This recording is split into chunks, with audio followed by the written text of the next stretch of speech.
que tu passes sans me toucher. Il est hors de question que ça finisse comme ça, car je n'ai jamais vu un homme te chercher sans te trouver.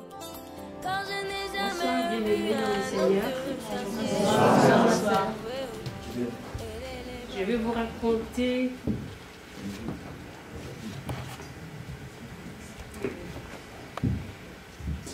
j'aimerais partager avec vous ce que le Seigneur a fait pour moi. Notre Dieu est merveilleux. Notre Dieu est puissant, il est merveilleux, il agit encore. Il n'a point changé. Il est le même hier éternellement. Et jusqu'à notre époque, quand tu le cherches, tu verras sa main puissante. Durant l'année 2022, j'avais été diagnostiquée d'une masse aux aisselles avec ganglion. Mon médecin m'appelle, il me dit « Madame Edith, vous devrez encore refaire les tests parce que je ne vois pas clair. J'aimerais pousser encore à faire d'autres tests un peu plus profonds pour qu'on puisse voir c'est quoi. Bien-aimé, mettez-vous à ma place. On te dit une masse. » Alors, j'ai obéi, j'ai passé le test. J'allais faire des tests à gauche, à droite. Aujourd'hui, on t'appelle, tu fais ça. Demain, tu fais ça. J'étais toujours obéissante. Après, il m'appelle. Il me dit, Madame Edith, vous devriez suivre quelques traitements. C'est très important pour vous. J'ai dit, OK. J'en ai fait. Mais bien aimé dans le Seigneur, croyez-moi, ce n'était pas facile. En même temps, j'ai préparé le mariage de ma fille. J'ai travaillé, je faisais tout en même temps. Mais j'ai dû le faire. Dieu m'a fait grâce, tout s'est bien passé avec cette douleur. Alors, combat sur combat, je faisais de mauvais rêves. Je voyais des gens qui me suivaient, qui voulaient me faire du mal. Et je n'avais pas la paix en moi. Et je n'étais pas tranquille durant ces temps-là. Puis, un jour, j'avais un rendez-vous médical avec le médecin. Pendant que j'attendais dans le local, il est rentré, j'étais en train de lire ma Bible. Il m'a vu en train de lire ma Bible. Il m'a dit, Madame Edith, vous êtes croyante? J'ai dit oui. Il dit, ah, c'est bien, moi aussi je suis croyante. J'ai dit, ok.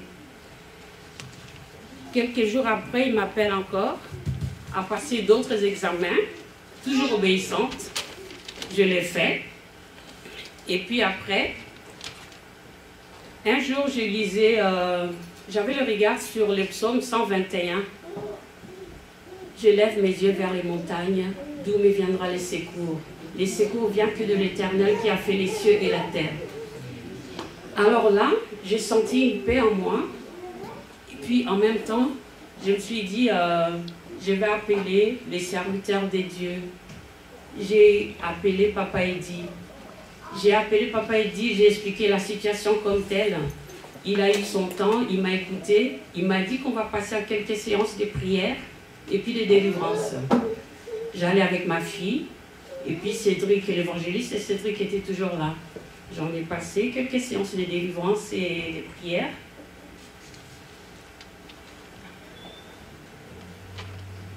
Quand Papa Eddy nous parle de la foi, c'est très important, parce qu'en ce moment-là, je devrais mettre ma foi en action. Parce que tu t'es retrouvé face à la situation, tu es tout seul. Tout le temps que tu passes à l'église, qu'est-ce que tu entends? Mets ta foi en action maintenant là. Alors j'étais là, j'ai dit Seigneur, fais quelque chose. Je vais témoigner ta gloire. Je n'aurai pas honte de l'évangile. Je parlerai de toi. Je vais m'en sortir de cette situation. Je sais pourquoi tu as permis que je passe par là. Seigneur,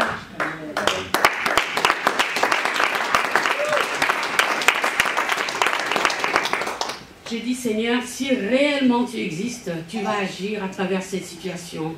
Je parlerai de toi. Ça, je t'en assure, je parlerai de toi.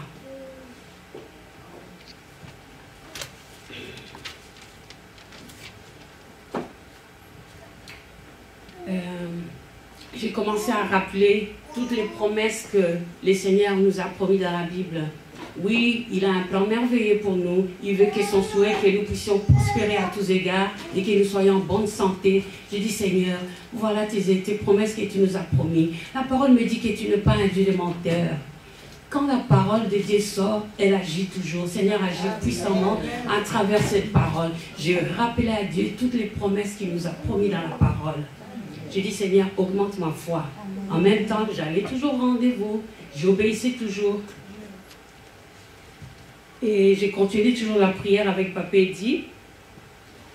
Et puis, un jour, je dormais. J'ai vu comme vision, n'étais-je pas dit que si tu crois, tu verras la main de Dieu. Je me suis réveillée, bien aimée. J'ai commencé à regarder sur le mur de ma chambre. Je ne voyais rien. Je dis, qu'est-ce que j'ai vu? Et puis cette vision-là m'est tourmentée dans la tête pendant toute la journée. J'ai dit, ah, oui Seigneur, je crois à ta main puissante, je crois à ta parole. Bien aimé dans les Seigneurs,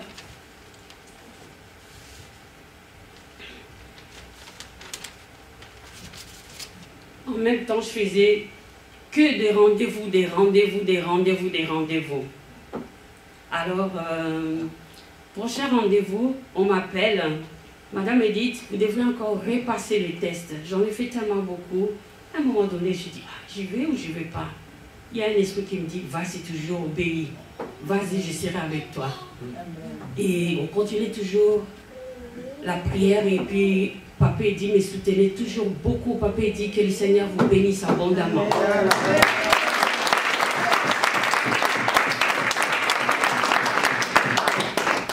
Il prenait son temps. Pourtant, ça faisait pas longtemps que j'ai mis mes pieds ici à AVD. Mais tellement j'avais appris des nouvelles des AVD, c'est une église puissante. Il y a des délivrances et tout et tout. J'ai dit, bon, je vais y aller, je vais voir, je vais recevoir. Et chaque fois quand je venais ici, je sortais d'ici toujours avec une joie énorme. Amen.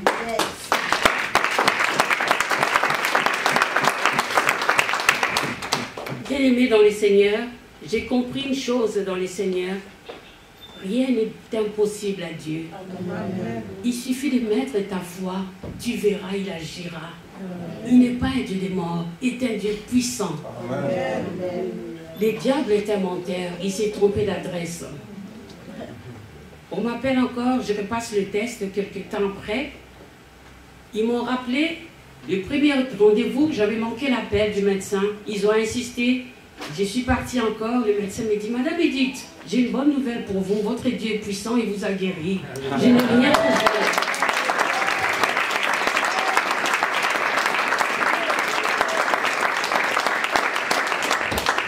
Bien-aimé dans le Seigneur, malgré toute cette étape que j'ai passée, j'aimerais bien t'exhorter. Tu peux avoir un problème, la peur est là, des fois on a peur d'affronter les médecins, mais prends courage.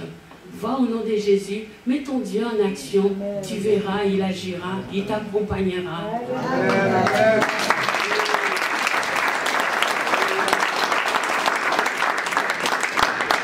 Le Seigneur m'a restauré, j'ai la paix en moi, tout s'est bien passé, le mariage de ma fille s'est bien passé. Vraiment, je rends grâce à Dieu, comme j'avais promis à Seigneur que je vais témoigner ton nom, je parlerai de toi et je n'aurai pas point de honte de l'évangile.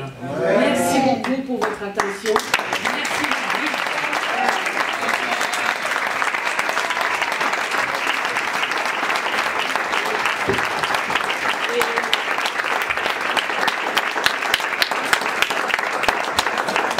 Et je viens sceller devant l'église, c'est pas pour payer Papa Eddy, hein, il ne m'a rien demandé. Hein. Alors là, j'ai pris juste l'enveloppe pour sceller parce que la parole nous dit que dans Malachie 3:10, quand j'ai vu, j'ai dit ça, je vais sceller pour mon Dieu. Et je viens sceller devant l'église à mon action des grâces.